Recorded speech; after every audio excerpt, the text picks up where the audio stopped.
塔羅問事，大家好，我係鍾診，今日係星期二，所以又有塔羅問事啦。今日嘅塔羅問事呢，就想問一問河馬。上個禮拜六呢，我哋就話河馬呢，如果申請法援呢，就大鑊啦，點都死啦。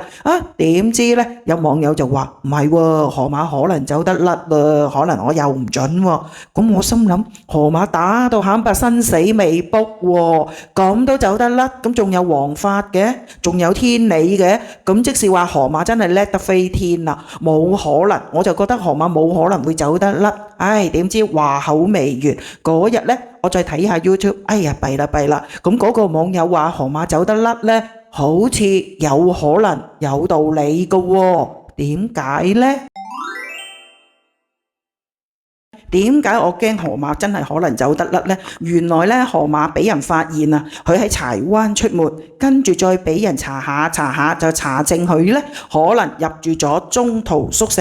咁中途宿舍係啲咩宿舍呢？就係俾精神健康有問題嘅人士暫時住宿嘅地方，精神有問題嘅朋友暫時住宿嘅地方。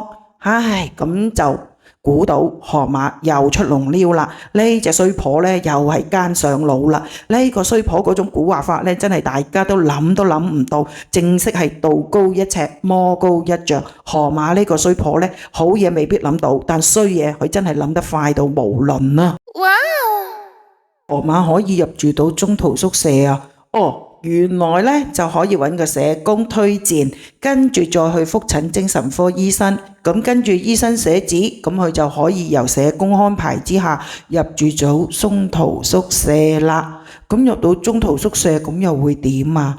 咁即是話衰婆可以證明自己精神有問題啦，亦都可以話自己情緒唔穩定啦，亦都可以呢同啲社工關係好啲，跟住就叫社工幫佢做擔保啦。咁亦都可以呢叫醫生簽紙啦，跟住可以幫佢話佢精神健康有問題，咁咪可以幫佢減刑咯。甚至好彩嘅話，河馬演技再精湛一啲，加上佢最近呢走去改造型，將啲頭髮殺返落嚟，着返件正常嘅 T 恤，當堂個樣都好似從良咗，係咪啊？亦都好似變返個好人，咁樣嚟講呢，河馬真係隨時可以減刑，甚至可以走甩罪責，甚至可以告返慘白轉頭，告慘白傷佢都仲得喎。哇！今日嘅塔羅問事呢，就想問一問河馬今次呢個奸計可唔可以得逞呢？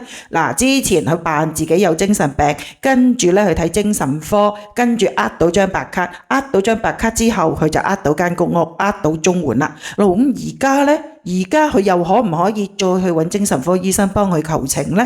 今次去入住中途宿舍，可唔可以呃到社工幫佢求情呢？河馬今次又借癲扮傻，又用精神科呢一張白卡去幫自己減刑，到底行唔行得通呢？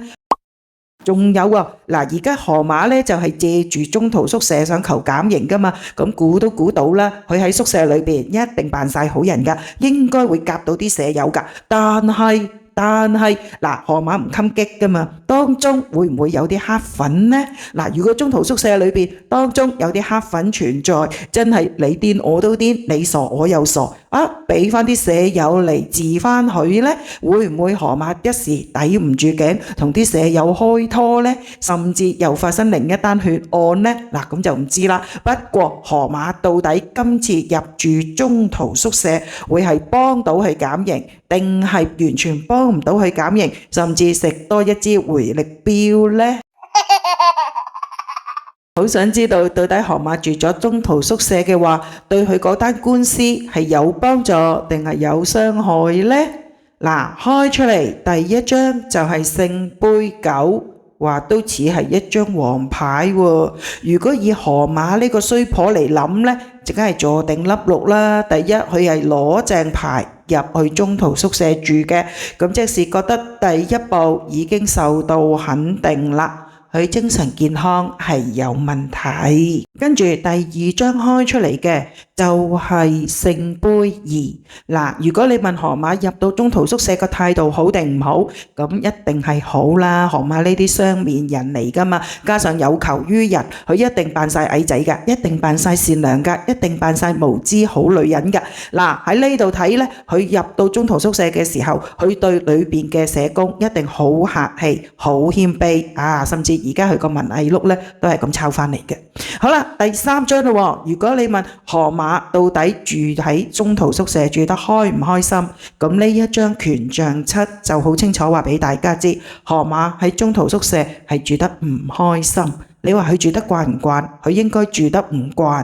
嗱，呢度睇就未必係啲舍友蝦佢慣噶嘛，而家要走去扮善良、扮好人，忍呢個忍嗰個，佢梗係辛苦啦。嗱，呢張權杖七可以話係辛苦咁解。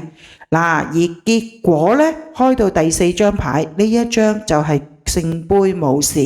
咁可以講冇事嘅，佢應該唔會同舍友打交嘅，應該唔會發生血案嘅。佢甚至喺中途宿舍裏邊住得幾好，起碼佢去上庭嘅時候，社工嗰方面都會話佢喺裏邊住得幾好，幾守規矩，應該係個好人。社工都幫河馬啦，咁個官會點判呢？開出嚟嘅結果牌就係錢幣六，好彩嗱，喺呢張牌裏邊呢，紅衣人就係個官，呢個官呢係講錢幣嘅，講證據嘅，而唔係聽冠冕堂皇嘅說話嘅。所以呢，而呢個官呢亦都冇理到社工嘅說話，而係一心就去判刑。而河馬應該就係得唔到任何優惠啦，個官係量刑而判嘅。今日嘅塔羅開示，如果問河馬如果真係住咗中途宿舍，拎住張牌卡，係唔係真係可以幫佢減刑，甚至幫佢走得甩呢單官司呢？咁今日嘅塔羅開示就可以話俾大家知啦。河馬入住中途宿舍，表面係會人緣好好，點解人緣會咁好？因為河馬係揸頸就命，係咁順從任何人，所以呢，河馬喺中途宿舍裏邊人緣可以幾好，亦都可以呃到社工嘅好感，但係可以話俾河馬知，去到個法官嘅時候，個法官係會量刑而判，而且會作出一個好公正嘅判決，所以呢，河馬應該會細估唔到嘅失望。